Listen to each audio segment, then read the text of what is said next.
Fala galera, tô aqui pra fazer as previsões do Campeonato Brasileiro nas tradicionais prateleiras que eu faço todos os anos. E vai ser naquele mesmo esquema, vão ser 8 na última prateleira, que vão brigar pra não cair, 6 da Sul-Americana na segunda, 5 que são os times da Libertadores e o favorito ao título brasileiro na primeira prateleira. Então vamos começar com a última prateleira? Os times que acabam de subir, geralmente eles entram candidatíssimos ao rebaixamento. Não necessariamente vão cair os 4, nunca aconteceu inclusive, mas entram esses times aí na última prateleira. Então vai entrar o Juventude, vai entrar o Criciúma, vai entrar o Vitória e vai entrar o Atlético Goianiense. Não acho que vão cair os 4, mas os 4 eles estão nesses 8 que vão brigar para não cair até o final. Outro que vai entrar nessa briga, que eu espero que não caia, eu coloco ele aí todos os anos, ele não caiu ainda, mas eu acho que é inevitável colocar ele aí, é o Cuiabá.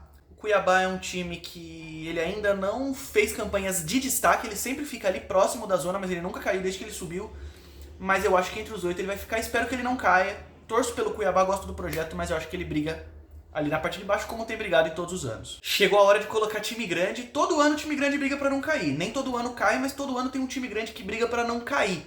E eu acho que esse ano a gente vai ter aí 2 aí que são postulantes essa briga. O Cruzeiro e o Vasco. De novo, o Vasco. O estadual classificou na primeira fase, mas isso não significa muita coisa.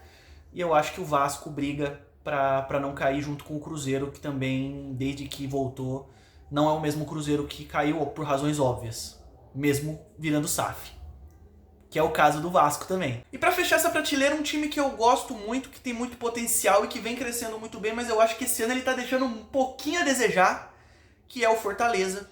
Eu acho que o Fortaleza esse ano vai sofrer mais do que tem sofrido nos últimos anos, mas eu torço muito e acredito que não vá ser rebaixado, mas aí ele acaba sendo o 8º para fechar essa prateleira. Aí agora abrindo a prateleira da Sul-Americana, a prateleira que vai ficar com 6 clubes, eu acho que tem grande que vai entrar nessa prateleira e eu já gostaria de abrir ela com o Corinthians e com o Botafogo, que não passaram da primeira fase do Campeonato Estadual.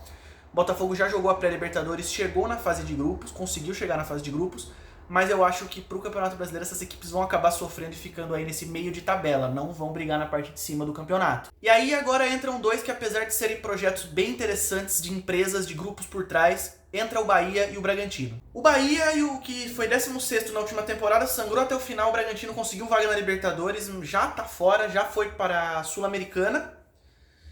Eu não acho que vão brigar por título e por Libertadores direto, por isso que esses 2 entram aí nessa segunda prateleira.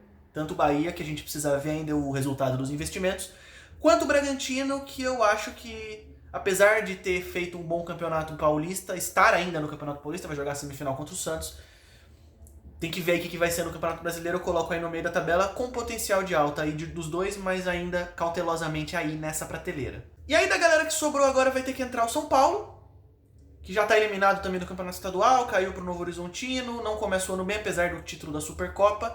Dorival foi para a Seleção Brasileira, o Carpini parece que o time piorou depois da chegada do novo técnico. Então o São Paulo ele entra aí, mas muita coisa pode acontecer até o final do ano. E para fechar essa prateleira eu vou colocar o Atlético Paranaense. O Atlético Paranaense é um projeto muito bom, é um time muito estável e vai se mantendo, conseguindo vaga em competições internacionais. Na última não conseguiu vaga na Libertadores, eu acho que ele briga aí na Sula. Quem sabe beliscar uma vaguinha na Libertadores, mas ele entra nessa terceira prateleira, o Furacão. E agora chegamos no nosso G6, no nosso top 6. Tem ainda o Galo, o Flamengo, o Fluminense, Grêmio, Inter e o Palmeiras. E aí agora vamos colocar o nosso 6º colocado. Desses aí, pra mim, a 6ª força é o Grêmio. O Grêmio é atual vice-campeão brasileiro, apesar de vir da Série B no ano passado, fez uma campanha espetacular, mas eu acho que o Imortal não vai ser tão poderoso assim nessa temporada. A nossa 5ª força aí do Campeonato Brasileiro, pra mim, é o atual campeão da Libertadores, é o Flu. O Flu ganhou a Libertadores, todo mundo sabe, mas não fez um campeonato carioca tão bom, acabou ficando em 4º lugar na primeira fase, atrás do Vasco e do Nova Iguaçu. Caiu pro Flamengo numa semifinal, que é um time realmente muito melhor. Então eu acho que eu coloco o Fluminense pela base do título da Libertadores, pela base do trabalho do Fernando Diniz, que no Fluminense é muito bom, ao contrário do que foi na seleção brasileira. Coloco o Fluminense na 5ª colocação. E agora chegamos ao nosso top 4, e pra mim o 4º colocado aí desse ranking é o Galo. O Galo é um dos clubes mais ricos, é um dos clubes com maior investimento, mas não tem mostrado muito isso no futebol. Como é um campeonato de regularidade, acredito que isso vai fazer a diferença e o Galo vai ficar em quarto. Era pro Galo ficar mais baixo pelo que tem feito na temporada.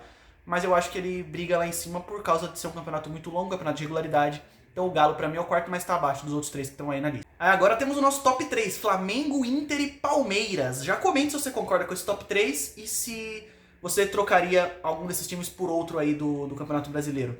E a terceira força do Campeonato Brasileiro é o Internacional. Não tem como fugir de Palmeiras e Flamengo top 2. Internacional, terceira força. Internacional contratou muito bem. Ano passado quase chegou na final da Libertadores e era favorito para ganhar contra o Boca Juniors se tivesse chegado. Infelizmente não tá nessa Libertadores por causa disso. Não conseguiu a vaga no Campeonato Brasileiro porque focou na Libertadores. Mas nessa temporada o Internacional ele se reforçou muito bem, contratou muito bem e montou um time já no meio da temporada passada, mas principalmente para vir para essa temporada, muito forte o time do Internacional. Vai brigar muito bem aí em todas as competições da temporada. Olho no Colorado. E agora chegamos na briga óbvia entre Palmeiras e Flamengo. Palmeiras atual bicampeão brasileiro. Só um clube foi seguido brasileiro, que foi o São Paulo, 2006, 7, 8. E o Palmeiras busca esse feito que ninguém conseguiu, como o Flamengo buscou em 21 e falhou, foi vice-campeão. E eu acho que não vai acontecer o Eu acho que o grande favorito para ganhar o Campeonato Brasileiro, não só o brasileiro, como todas as competições, mas principalmente o brasileiro, que é a regularidade, ainda mais com o Tite no comando, que tem um histórico muito bom em campeonato de pontos corridos. Eu vou de Palmeiras em segundo e Flamengo em primeiro. Essa é a minha prateleira. Você concorda? Você discorda? Comente a sua aí embaixo, quem que você trocaria. Lembrando que isso é só a minha opinião. E é um campeonato de 38 rodadas que acaba em dezembro. Então muita coisa muda no meio do ano, muita coisa pode acontecer. A chance de errar coisas daí é absurdamente grande. Então, pode comentar aí me xingando se você quiser, mas é só um exercício de palpite aí. E comente aí o seu, que eu quero ver o seu palpite. E eu vou responder você aí nos comentários. Tamo junto, até o próximo vídeo.